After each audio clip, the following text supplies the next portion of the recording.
9 grados, esa es la temperatura en Montevideo cuando estamos en las 9:10. ¿Qué otros números? La humedad baja para lo que ha sido los últimos días, 53%. Viento soplando del sur-sureste a 18 kilómetros por hora, pero con ráfagas de 30 y pico. Y la presión en 1030 hectopascales. Cielo, diría que despejado, ¿no? Impresionante. Una preciosa mañana de invierno. De invierno. ¿Se vinieron abrigados todos? Claro. Hay bufandas, hay... ¿Gorros No. también? No. No, gorros no, para tanto. No.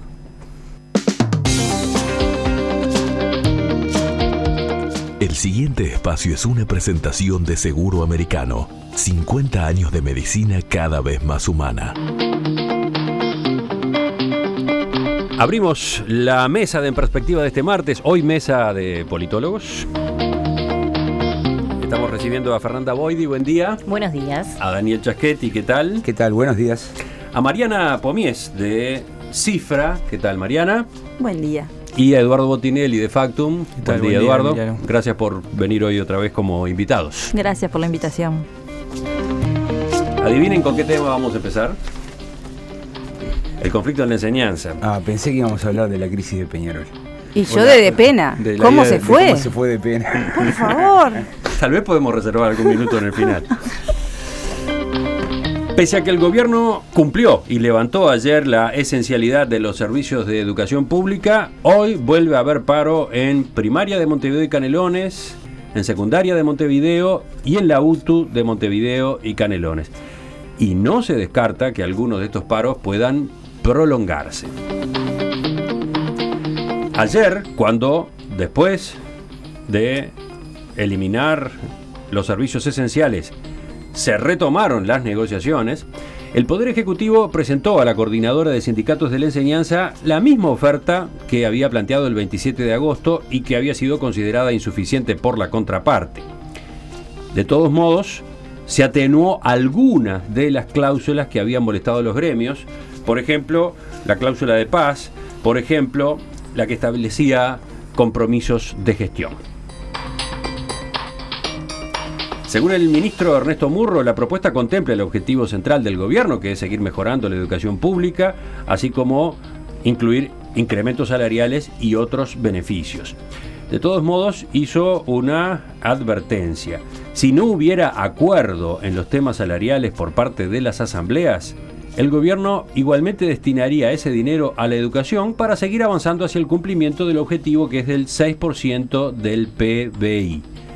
No habría mejoras salariales en ese caso lamentable que esperemos que no ocurra, dijo Murro en su conferencia de prensa. Bueno, ¿cómo están viendo el escenario? Este es lo último, lo más reciente, pero podemos charlar con ustedes globalmente a propósito de, sobre todo, de cómo ha manejado el Poder Ejecutivo y dentro del Poder Ejecutivo, cómo ha sido la actitud del presidente Vázquez. ¿Quién empieza? Bueno, yo recuerdo que semanas atrás, cuando discutíamos cómo se había manejado la cuestión del Antel Arena, yo decía, bueno, y cómo Vázquez había tenido que dar marcha atrás. Yo decía, bueno, capaz que no está tan mal, porque la estrategia es pisar fuerte, marcar la vara, establecer el parámetro en algún sentido y mandar una señal fuerte. Bueno, me parece que es otra señal más en ese sentido y ya no lo evalúo como algo tan positivo o como una estrategia acertada. En este caso, con la declaratoria de esencialidad me parece que metió la pata y a fondo. Porque además, cuando... en los cursos de ciencia política, de acción colectiva y negociación y demás, recibimos mucha instrucción sobre cuáles son las amenazas creíbles, digamos. Y una amenaza creíble es una amenaza que tiene capacidad de ser aplicada, llevada adelante. Y el problema con la esencialidad es que cómo se instrumenta. Entonces, esta amenaza, la de ayer, la amenaza de que o es esto o no es nada, sí es una amenaza creíble, pero es una amenaza creíble que llega en un muy mal momento, cuando ya se despertó a la bestia, cuando ya hay gran disconformidad de parte de los sindicatos, ya casi que hay mala predisposición a todo lo que venga del gobierno, y como decían hoy en la entrevista que hacía la Brujera, están decepcionados. Sí, estamos hablando de la entrevista con Raquel Brusquera, secretaria general de ADEMU Montevideo, que contaba de la asamblea que ese gremio desarrolló en la tarde de ayer, en la que se estaba cumpliendo con el compromiso que se había asumido desde el lado gremial el domingo. Ella decía, el compromiso no era que íbamos a aprobar lo que se nos propusiera en materia de salarios y condiciones de trabajo. El compromiso era que íbamos a poner a consideración de las asambleas el nuevo panorama y la eventualidad del levantamiento de las medidas. Estábamos en eso cuando nos llegó el documento que se había estado trabajando en el Ministerio de Trabajo y Seguridad Social. Y decía la maestra Brusquera, nos decepcionó. El documento nos decepcionó y bueno, lo que optamos fue por mantener el paro y volver a reunirnos hoy para analizar con más calma ese papel. Bueno, además está la cuestión del pastor mentiroso, ¿no? Si uno pone una medida tan fuerte sobre la mesa, después la levanta, ¿qué va a pasar con las nuevas medidas fuertes que se ponen sobre la mesa? ¿Quién sigue, Mariana? Yo lo que creo, más allá de... Me cuesta decir si se equivocó o no con la medida de esencialidad. Primero porque si uno conocía a Tabaré Vázquez, que lo venía anunciando desde hace mucho tiempo y que es un hombre que ejerce la autoridad y que en parte era lo que quería la gente después de un gobierno de Mujica que sentía que costaba ejercer la autoridad. Si a mí me preguntaba alguien hace unas semanas, yo pensaba que lo iba a hacer. Si está bien o mal, no sé, pero creo que era esperable en su perfil y su manera de actuar. Y sí me di mucho los costos. El veto de la ley del aborto le costó muchísimo y le sigue costando y lo pagó. O sea, creo que es un hombre que él, como dice, cumple lo que dice, ¿sí? Y él lo venía diciendo. Si estuvo bien o mal, no sé, pero a mí no me asombró. Y tampoco creo que la situación haya cambiado demasiado en cuanto al estado de los afiliados, no quiero decir los dirigentes sindicales, porque realmente también antes de la esencialidad estaban decepcionados, estaban enojadísimos y no había mucha salida, porque estaba claro desde hace tiempo que Astoria había dicho, esto es lo que hay. No hay más de dónde sacar, podemos buscar y rebuscar, pero no va a ser mucho más que esto, y además están convencidos que esto es bueno, y ellos ya estaban enojados antes. Esto echó leña al fuego, sí, pero ya estaba muy prendido el fuego antes. Y porque además atrás hay otras cosas que se vienen gestando y que se vienen defendiendo. Yo creo que están calentando motores para unos años duros que van a ir más allá de lo presupuestal. Daniel Chaschetti. Bueno, yo creo que cambió el escenario, ¿no? Me da la impresión, o sea, lo que tenemos hoy es que el gobierno flexibilizó su posición y los sindicatos no. El público lo va a ver así. Y por otro lado, este es un juego que tiene un tiempo de duración, o sea, las leyes, las reglas presupuestales indican que el 1 de septiembre tiene que ingresar el presupuesto, ingresó en el día de ayer. Se le entregó al Parlamento, ahora hay un plazo, en ese plazo si el Parlamento no lo trata, queda aprobado. Es una regla de la reforma del 67, cada Cámara tiene 45 días, si cualquiera de las cámaras no cumple con el plazo, esto se aplica. Entonces me parece que los sindicatos tienen una cuenta regresiva ahora, ¿no? Me parece que los sindicatos actuaron bien en presionar ante el Poder Ejecutivo, que el Poder Ejecutivo es quien elabora la propuesta y en ese momento se definían cosas importantes. El punto es que cuando se tira el decreto de esencialidad, la discusión gira de discutir sobre la cuestión del dinero a la cuestión de la forma, ¿no? Y de lo parecido a Pacheco que lucía Tabaré Vázquez. Pero ahí se perdió mucho tiempo. Lo cierto es que se inicia digamos, la etapa formal de aprobación del presupuesto con las posiciones del 23 de agosto. Entonces me parece que bueno, las posiciones están claras, pero el escenario es distinto. O sea, hoy ante la opinión pública, el gobierno de Tabaré Vázquez es un gobierno que tiene marcha atrás y los sindicatos no tienen marcha atrás, están rígidos. Pero al mismo tiempo, no te olvides, una parte de la clase media que es formadora de opinión manda a sus hijos a la escuela privada. Y en la escuela privada hay clases. Los mismos maestros que paran en la escuela pública, donde ganan más, van a trabajar a la escuela privada donde ganan menos. Entonces es un escenario de mucha debilidad para mi gusto, para los gremios. Cambió, no es lo mismo hoy que hace 5 días atrás. ¿Tú decís que es un escenario de debilidad para los gremios?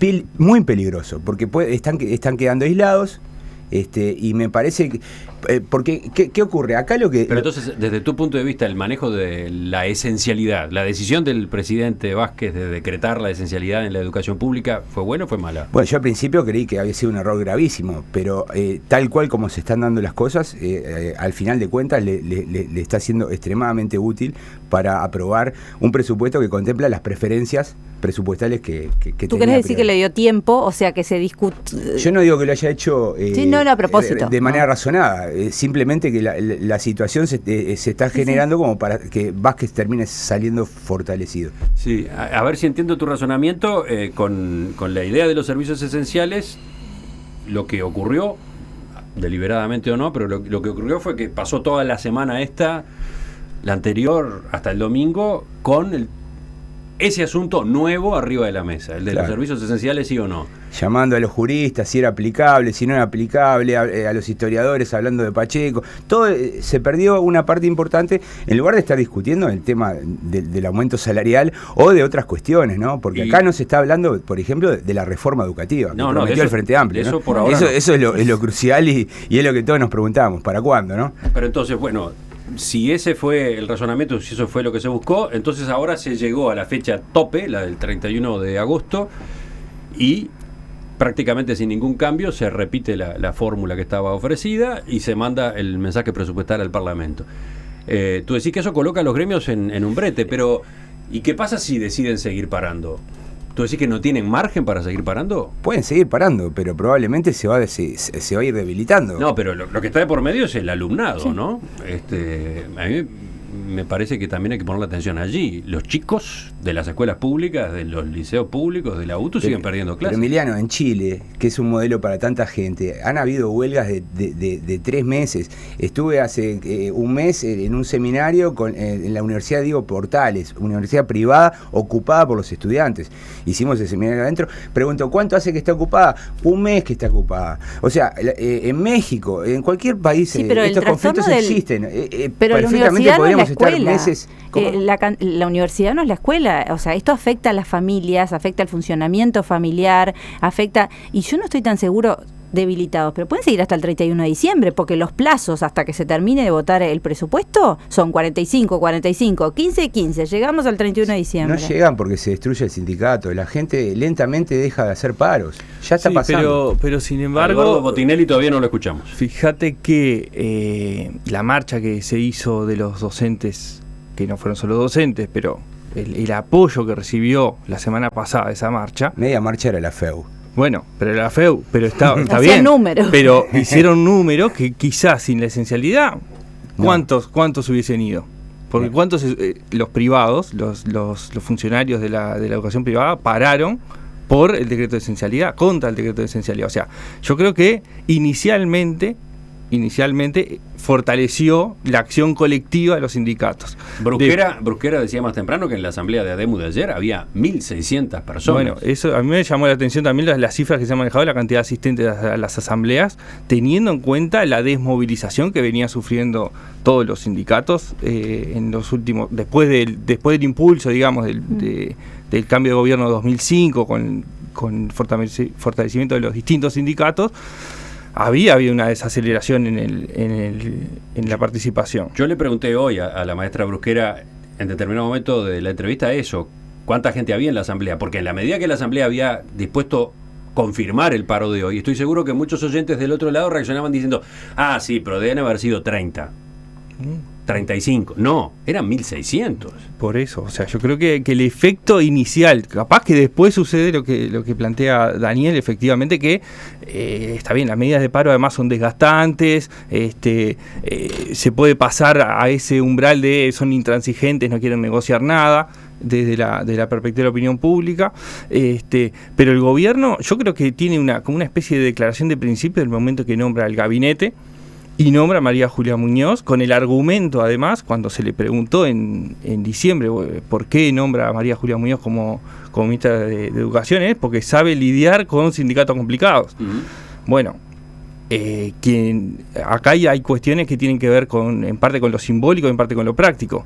Quien anuncia el decreto de esencialidad es María Julia Muñoz, pero después desaparece de la negociación y solo aparece al final a firmar el acta, uh-huh, de entendimiento que firmaba el domingo de noche.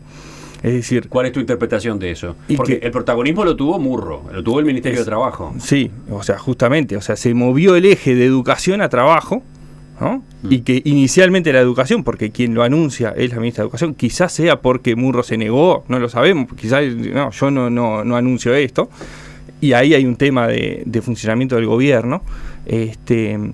Pero el otro punto que a mí me llama la atención es que lo hayan anunciado el lunes previo a un feriado no laborable, es decir, es hacer un anuncio de una medida que el siguiente día ya no se iba a aplicar porque era feriado, no había clase, con lo cual deja todo ese tiempo que no había clases y por lo tanto no se aplica la medida para fermentar, digamos, ¿no? Porque ahí fue cuando las protestas contra Vázquez en el acto del 25 de agosto, empieza a armarse el movimiento sindical más fuerte, más duro contra la medida, empieza a discutirse más sobre la medida, que también es eso, ¿no? Se cambia el eje de discusión. Se deja de hablar del tema de presupuestal, del tema salarial, y se pasa a hablar de la medida en sí misma, que claramente, o por lo menos inicialmente, no es una medida simpática para nadie. O sea, en principio la mayoría, por lo menos de quienes se puede tener una perspectiva de opiniones, es una medida que por lo menos es antipática, ¿no? Independientemente de estar de acuerdo o en desacuerdo con las acciones del sindicato, la esencialidad es una medida que es antipática, salvo para los servicios que se consideran esenciales y que tienen riesgo para la salud, o sea, la recolección de basura, la salud, o sea, como que aparece una aplicación de un decreto de esencialidad fuera de tiempo y fuera de forma, en el sentido de que no era lo que esperaban los sindicatos, y eso yo creo que inicialmente tuvo un impacto desfavorable al gobierno y que aumentó las fuerzas de movilización de los sindicatos. Entonces, a ver, pasando en limpio, ¿cómo evaluás el paso que dio Vázquez? Yo creo que fue un error. Creo que fue un error que de hecho lo enmienda, o sea, lo trata de enmendar. El daño está hecho porque el gobierno dio 2 marchas atrás en el decreto, en la resolución de esencialidad. Una primera medida fue cuando anunció, sobre fines de la semana pasada, que hasta el lunes no iba a haber sanciones, no iba a haber medidas vinculadas con los servicios esenciales. Y la segunda fue el domingo de noche, cuando directamente anunció que estaba dispuesto a levantar los servicios esenciales si del otro lado se volvía a clase, ¿no? Sí, y en definitiva no existió la esencialidad, porque si no se aplican sanciones y después cuando se iba a empezar a aplicar se echa atrás el decreto, no existió. Sí, eso para mí es un paso en falso. También entiendo lo que decía Daniel, ¿no? Y me parece que los mensajes y el potencial éxito, fracaso o acierto o error debe leerse en diversos frentes. Tal vez esta marcha atrás, el mensaje que envía al público es este que decía Daniel. Bueno, sí, el gobierno está dispuesto a dar marcha atrás, ahora el problema es de los gremios. La pelota está en la cancha de ellos y los que no flexibilizan las medidas y los intransigentes son ellos. Ahora, eso es una de las arenas en las que se da esta batalla. Probablemente no sea la más importante ahora, porque la más importante ahora es en la negociación con los gremios. Y en la negociación con los gremios lo que se ha hecho es echar nafta al fuego, no agua al fuego. Ya no hay negociación, porque en el vínculo en el Parlamento entra la ley presupuestal y el Parlamento no puede hacer incrementos, pero puede hacer modificaciones. Puede transponer rubros. Y al gobierno siempre le queda... El gobierno tiene muchas alternativas. Por ejemplo, puede sacar el presupuesto con votos de la oposición. O puede directamente bloquearlo. La historia de las leyes presupuestales en Uruguay es fantástica, porque uno se pone a estudiar y se encuentra, por ejemplo, Jorge Valle, en el periodo de Jorge Valle, en 2 años no tuvimos ley presupuestal porque directamente el gobierno prefirió que se bloqueara. En el año 88 tampoco tuvimos ley presupuestal porque el gobierno también prefirió que se bloqueara. O sea, las alternativas que tiene el gobierno son muchas en estos 120 días que lleva a tramitar el presupuesto, y por eso digo que los sindicatos ahora se le van acotando las alternativas. Ahora quedaron frente a la opinión pública ahora como rígidos, como duros, como no aportando su parte a la salida de esto, ¿no? El gobierno dijo, bueno, está bien, nos equivocamos, sacamos el decreto, ahora el turno es de ustedes. Y entonces esta es una situación que es como una cuenta regresiva. Por eso digo que los que están en problemas ahora son los dirigentes sindicales y los gremios. No estoy segura, yo creo que el gobierno tiene un problema. No hay clases. Hay cientos de miles de niños y adolescentes que no están yendo a clase. Y eso es una responsabilidad Eso no del va contra el gobierno. gobierno, va contra los gremios. No, yo no estoy pensando en la estrategia ni estoy pensando en la política, estoy pensando en la vida de la sociedad, en la vida de las personas que se están viendo afectadas, desorganizadas, preocupadas por... Hace 3 meses veníamos hablando del deterioro de la calidad educativa, que los niños no aprenden, que nos van mal en las pruebas internacionales, que no logramos los estándares. Y con 4 meses de paro, obviamente que son cosas perdidas, que además el discurso de después nosotros nos apuramos y los enseñamos. A mí me convencieron que los tiempos pedagógicos son fundamentales, entonces no se arregla apretando y lo apuro.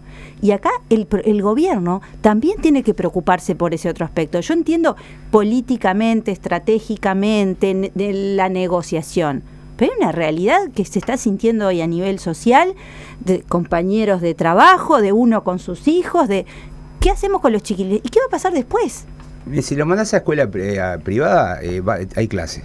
¿Está? Pero el 80% de los niños van a escuela pública, Bueno, menos del 20% van a privada. Bueno, yo no puedo bien, pensar... Está bien, pero la señal que se termina enviando es, mira, si podés mandarlo a una escuela privada vas a tener clases, y lo mandás a la escuela pública, no. Pero la gente no puede mandarlo bueno, a la... pero eso es algo que tienen que evaluar los gremios, ¿está? Porque los gremios cuando hacen paros también tienen dilemas de acción colectiva. Vos no podés parar la enseñanza pública y dejar la enseñanza privada funcionando, y es lo que está pasando, ¿está? Entonces le están dando duro a la enseñanza pública también con Por este supuesto, conflicto. la están haciendo bolsa. Eso el gobierno lo ve y lo sabe. Eso estratégicamente, pero desde el punto de vista de la función del gobierno, que es gobernar y que la gente reciba lo que está, no se le va de las manos. La gente no está yendo a clase, los niños no están yendo a clase, y eso para el 80% de las familias que tienen hijos escolarizados es un caos. Sí, claro. El gobierno podría... ¿Las familias a quién le van a echar la culpa? ¿Al gobierno o a los gremios? No importa, que eso Importa estratégicamente, no, pero el ver, gobierno tiene que... Este es un juego de aprobación claro, del presupuesto. pero a ver, a mí me parece de llegar a enero con el presupuesto aprobado. Pero déjalo de mirar con la cabeza de tablero de ajedrez y pensar en una realidad social. Tenemos un problema. No, mira, yo lo miro con la cabeza que tengo. Lamentablemente es esta, soy un politólogo. Pero lo bueno es Emiliano saber... me invita para tratar de explicar desde mi Yo te perspectiva entiendo, cómo funciona esto. pero... Yo lo que te digo, que me parece que a este ritmo... los que están en problemas son los gremios, porque la mayor parte de la carga de la culpa la gente se la va a tirar a ellos, ya sea por los paros, ya sea por no flexibilizar sus posiciones. Yo creo que los que están en problemas son las 250.000 niños y adolescentes. Yo creo que en parte estoy de acuerdo con los dos. No, pero... A ver, Eduardo, arregla esto. Vos decís, ¿a quién le echa la culpa? A los gremios. A los gremios se le echaba la culpa si había 2 semanas de sin clases y el gobierno no decretaba la esencialidad. Yo creo que este decreto de la esencialidad termina siendo, está bien, ¿qué querés? ¿Cómo no van a hacer paros si les decretan la esencialidad? O sea, y les da un pequeño envión a las acciones y una pequeña legitimación.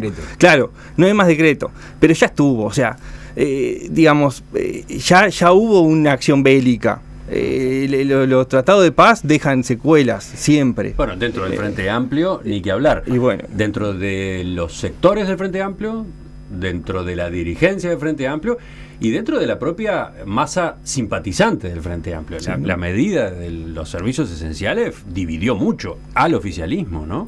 Sí, sin dudas. Y de Casi hecho, que no lo dividió, quedó un pedacito y todo el resto, ¿sí? ¿No? A ver, ¿cuál es el pedacito? Y Tabaré quedó bastante solo. Tabaré, estaba apoyando Tabaré. el Frente Liber Sereñi, María Julia y algún otro más. El resto estaba en el otro lado. Pero además, en el sentido de lo que decía Mariana, el gobierno dice, o Tabaré, dice, bueno, ok, afrontemos esto y decreto la esencialidad, pero no tiene cómo llevarla a la práctica. Entonces, también desde el punto de vista de los ciudadanos, es bueno, no hay nada que hacer. Estoy indefenso. Estoy indefenso porque ni siquiera el Ejecutivo, incluso si quisiera apretar los tornillos, no puede. Entonces, esa es una señal muy mala desde mi punto de vista hacia la ciudadanía respecto de la capacidad que tiene el gobierno de manejar la educación. Seguro Americano Medicina Privada 2-708-2019 www.seguroamericano.com.uy. Seguro Americano, 50 años de medicina cada vez más humana. Ese costo de lo que estas medidas de los sindicatos están implicando para los alumnos de los institutos públicos y sus familias, ese costo que decía Mariana, en realidad en primera instancia es un costo del gobierno. El gobierno no está logrando que la educación pública funcione. Ese costo tal vez el gobierno pueda decir en determinado momento, bueno, sí, pero fue el que tuvimos que pagar para ordenar a los sindicatos y para de ahora en adelante trabajar de manera más civilizada en lo que viene en este periodo de gobierno, en la reforma educativa. ¿Puede haber algo de eso? O sea, acá estamos jugando, iba a utilizar un verbo y no encuentro otro mejor. Acá estamos jugando a derrotar a los sindicatos, a poner contra la pared a estos sindicatos que nos complican las cosas. ¿Hay algo de eso? Yo creo que no, yo creo que el problema es que el gobierno hizo Vázquez hizo una promesa de campaña que vista ahora en perspectiva, resultó extremadamente exagerada, ¿no? O sea, si en 10 años de donde la economía creció, ¿no? El Frente Amplio logró que la inversión en educación creciera más o menos un punto o un poco menos de un punto, es increíble o imposible de entender por qué se está proponiendo que en 5 años, donde el crecimiento va a ser mucho menor y donde hay mucha incertidumbre, crezca 2,5 puntos. No, es demasiado. Entonces, me parece que el problema del gobierno es tratar de cumplir con la promesa de campaña para poder mantener a su electorado.